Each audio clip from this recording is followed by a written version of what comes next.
What's up, big worm? How many players you got left? Man, I got a lot. Take away those 4K gems. And I'm trying to, worm. Free-to-play players are complaining. I don't think you applying yourself. Natural motion? Huh? You trying to keep players? Who, me? Hell no. Why would I try to do that? You trying to keep players? You trying to keep players? Don't be taking money from CSR too. Playing with my money is like playing with my emotions. Zynga. And you the last guy I want to mess with. Man, I'll make every reward an epic token before I let that happen. And you know this, man. We'll see. Now, how do you get fired on day off? I haven't seen that movie forever, but it's hilarious every time. Hey guys, how's it going? Darth G-Gong, gaming on the dark side, coming at you with the event overview here for Ares. He's coming back with his Spartans, ready to rock and drop some fire damage. But hey, before we get started, just want to say something really quickly. Be sure to hit that like button, comment for sure, and if I earn it, subscribe. Why not? Anyways, guys, the event starts today, March 4th. It'll go all the way through Monday, March 8th. Ares is coming in with a brand new Synergy Relic. We have 90 hours to do this entire event, so let's get to work. Now, the TLDR, for those that just want to get into the game, you can grind this entire event out for free with about 17,000 gems. If you have the worst luck possible and you get nothing but 1-star rolls on all your saved relics, it's going to take you 41 of those relics. Now, if you want to see the math on this, click on the video above, and that will go over everything in detail. Now, for my spenders, I'm assuming that they'll probably have that $13.99 pack. I'm not too sure. I'm making this video before the event came out. If that is the case, it will take you 6 of those for about 84 bucks. And it'll be about an hour or so grind. I mean, the event will go by actually pretty fast, which is pretty cool and all that. But still, hey, that's money. But it's up to you. All right, guys, now those are out of the way. I want you guys to sit back, hang with my man Kermit, get that tea, and let's go over this event. This event is 21,000 souls. It doesn't really have too much in the sense of, regular 4-star type rewards, but they did do something crazy with the gems and portal stones. They doubled it. We'll go over that in a second. But as you can see here, the most important thing for my free-to-play type players is this. At 2,500 souls, you'll get those 3 tokens. Now, like I said, if you're saving up for the Necromancer event, that's the minimum you want to get to, are those 3 tokens. That's going to be about 179 battles. Spread out over the course of the weekend, you're looking at about an hour and 30 minutes. You can do it for free if you do take the entire weekend and use that portal stone refresh rate to get it done. All right, guys, I know some of you guys are hurting without those 4K gems, so anything we can do to conserve gems is always a great thing. Hey, just take it slow. And let's get ready for the Necromancer. Now, talking about those Milestone Rewards. This is interesting. They doubled things, right? They doubled the amount of portal stones. So it was 425. Now we have 850 portal stones in there. They increased the number of gems, are going to be 4,700 now. So they increased it by 500. And they added in an event token. Usually 6 tokens is saved for like the Finish Plus type events, but they tossed in 6 for this one. So that's technically an extra token. Now, some people are asking, hey, is this comparable? Is this kind of even? Well, let's go over some pros and cons. I'm going to go over the pros first. First things, these rewards do have a gem value of 5,050 gems. So it's actually more than the 4,000 that is lost in the Alliance rewards.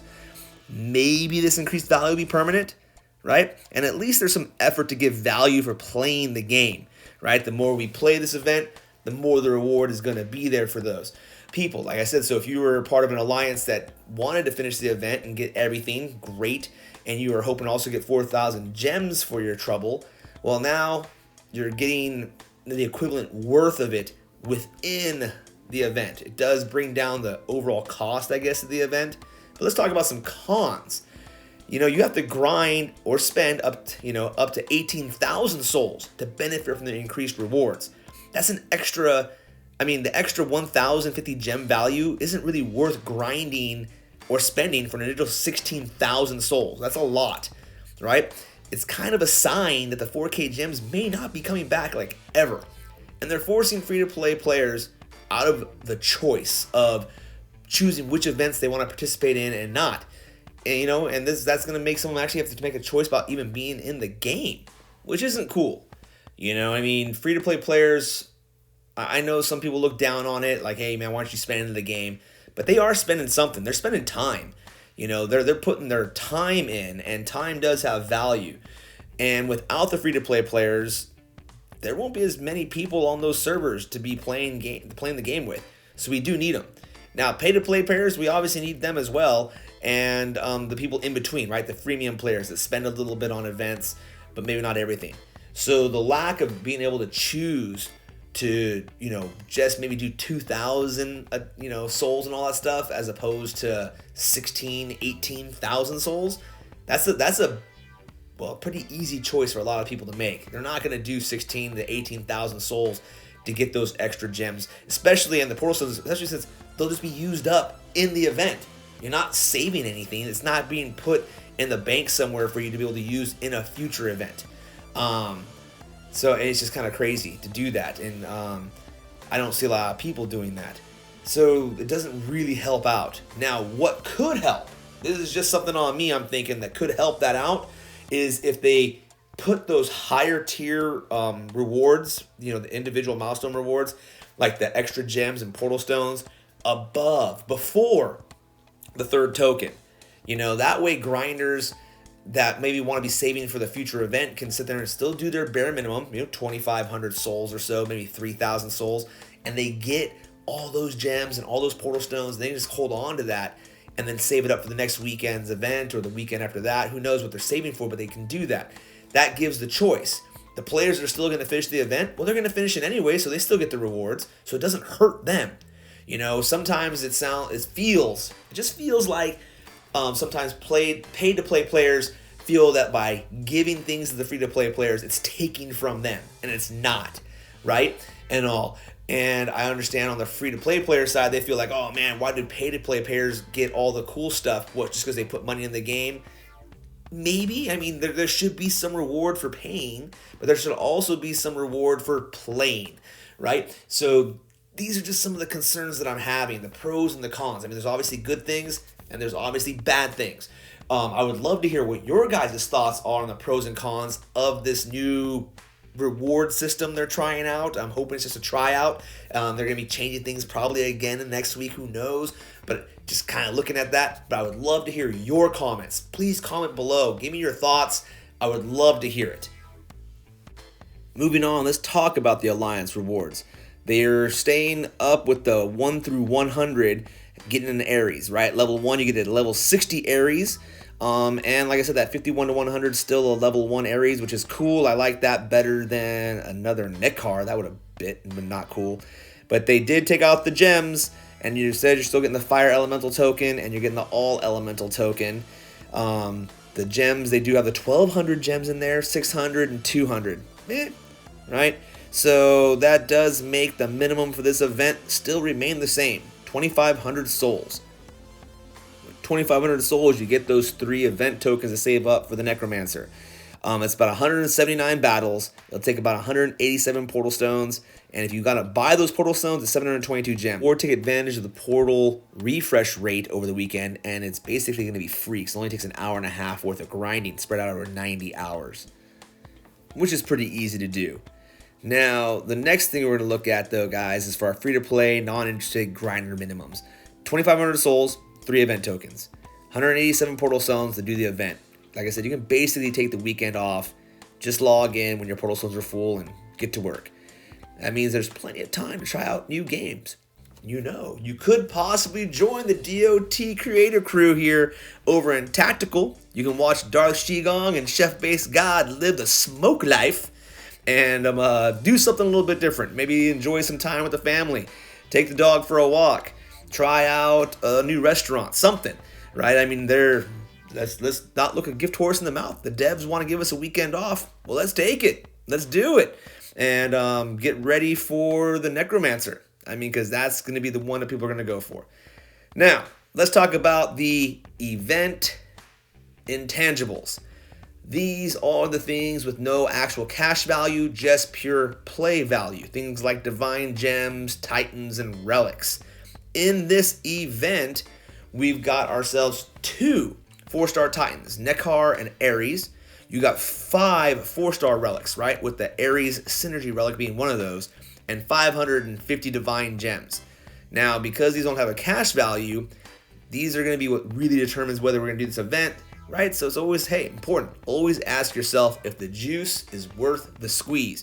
Is it worth the grind or worth the spend to get these intangibles? All right? Really can't say. That's going to be completely up to you. All right, so now it's time to look at the actual rewards that we're going to get. We're going to start with the first 4-star relics. They don't start until we hit the 8,000 soul mark. The first one is going to be the Fire Pit. The Fire Pit hits at 8,000 souls. It's going to give us a 48% boost to our Omega Grenadier's armor piercing, 20% Grenadier's critical, and 18% Titan and Troop armor piercing. So that's not too bad, since those Omegas will be getting, what is that, 66, right? Percent armor piercing. That helps a lot. Get some more extra AP, never hurts. Now at 11,000 souls, you're going to get Nekkar here. He's an interesting Guardian Titan. He boosts Goliaths and Militia's health and armor, and Grenadiers with his first skill. His prestige skill works on Grenadiers. He's a weird Titan, dude. I don't know. I have this guy, and I have never used him, like, ever. Maybe someone else has. If you've used Nekkar and he's your go-to Titan, definitely comment below, because I need to know who uses this guy. It's a weird set of skills, man. Anyways, I mean, why have militia meat shields on top of Goliath? It makes no sense. Anyways, at 14,000 souls, we have the Horn of Infernus. That's going to give you a 50% Titan and Troop fire damage boost, 30% all troop base damage. That one's pretty big right there, guys. Base damage is always better than elemental damage. That's great. 24% Grenadier critical and armor piercing. This is actually a pretty darn good relic for your Fire Titans. Put something like on Tarhuns. This would be awesome. And of course here on your Ares. He'll do some stuff, man. Or Hades. Yeah, this is a good relic. Alright, 14,000 souls. Not bad. Not bad at all. Now at 16,000 souls, we're going to get Ares. Now, Ares hasn't been revamped in any way. These are his regular skills. He hasn't been reskilled. It's up to that synergy relic here. But let's just go over his skills really quickly for those that might not have an Ares yet and you want to get him. His first skill is 40% base spearman health. He also has 5 summon Omega Grenadier spells. You get that right in the very beginning. You can drop those Grenadiers anywhere you want. It's awesome, right? Every 10 seconds, they're gonna gain 20% armor and all elemental resist for the Titan and troops. A max of 4 times. And so in the first 40 seconds, you're gonna get all the way up to 80% armor and all elemental resist for your Titan and all your troops. That's not bad, guys. Not bad at all. The second skill is gonna bring you 117% Titan health, 300% Titan and troop fire damage, 2 times on defense. So when they're defending at 600%, 30% spearman melee resist, 2 times on defense. Third skill, 117% spearman health, 44% grenadier critical, and on enemy death, it's going to increase the Titan and troop fire damage by 20%, a max of 10 times. So if you kill up to 10 troops, that's an extra 200% Titan and troop fire damage. He's bringing the pain, guys. His fourth skill is 88% Titan armor. He's got 150% Grenadier armor piercing, 2 times on defense. That's 300 when they're defending an island or a garrison. And 110% Spearman armor, once again, 2 times on defense. So this Titan is geared for defense. However, he is pretty fun to grind PP lands with. And, I mean, he does work well. I do like fighting with Ares. Let's see here. 30% Spearman ranged resist for that 5th skill. I'm surprised that's not 2 times on defense. And then you've got 30% Titan melee resist and 400% fire spell damage. So your meteor spells and your fireball spells, right? Then you've got over here, every 7 seconds, Ares casts Fireball on 2 enemy troops a max of 8 times. That does help, especially get some of those ranged units out of the way really quickly. Or if someone's attacking you and all that, it's going to go after those ranged units, so it's not bad at all.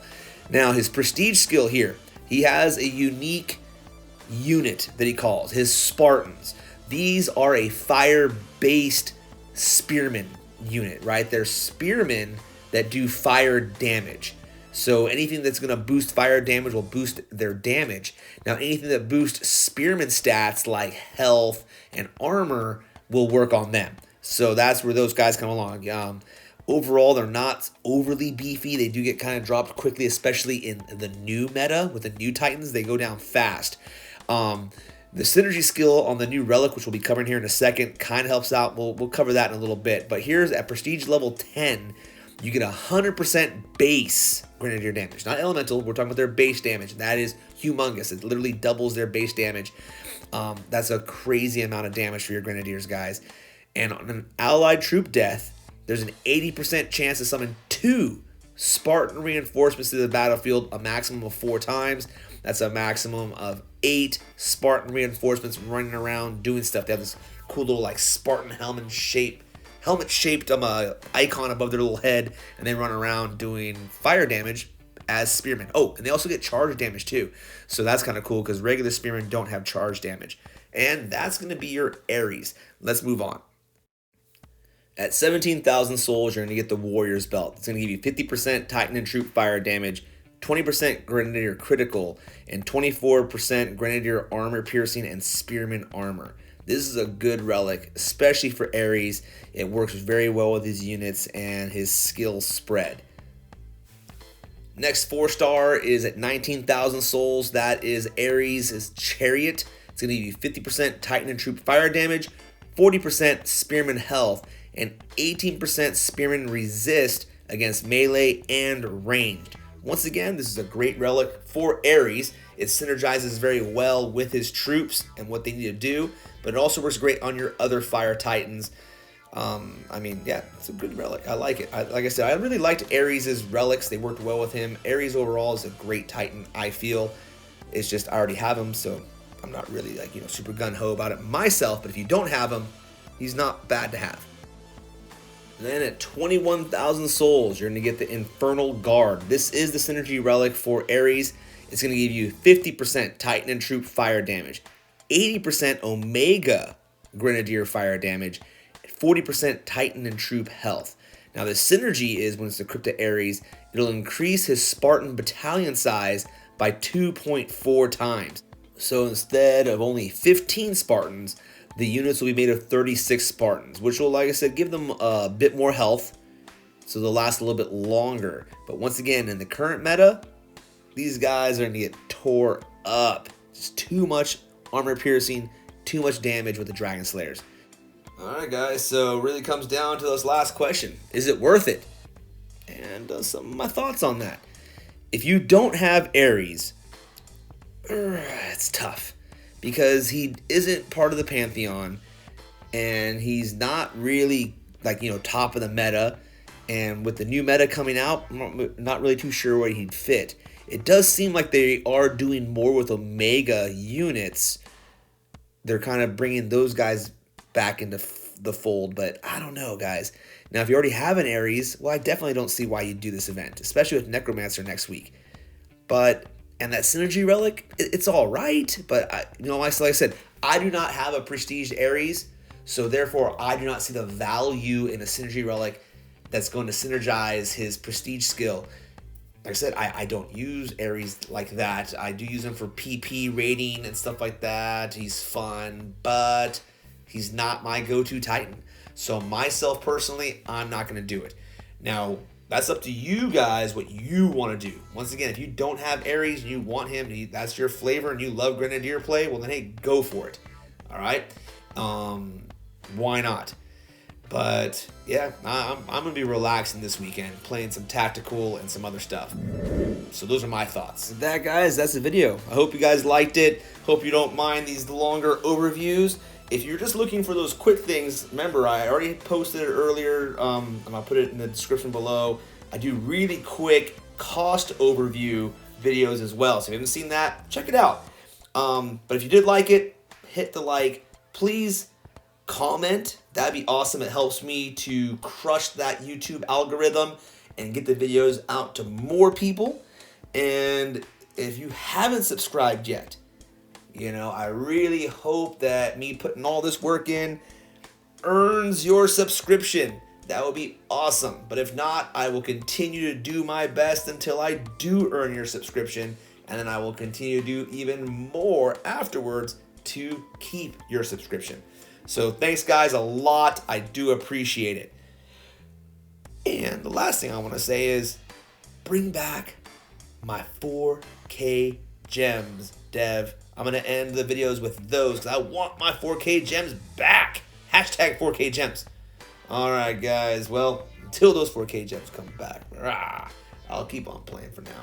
I'll keep on playing. And I hope you guys will keep on playing too. So this is Darshigong, and I hope to catch all of you guys gaming on the dark side.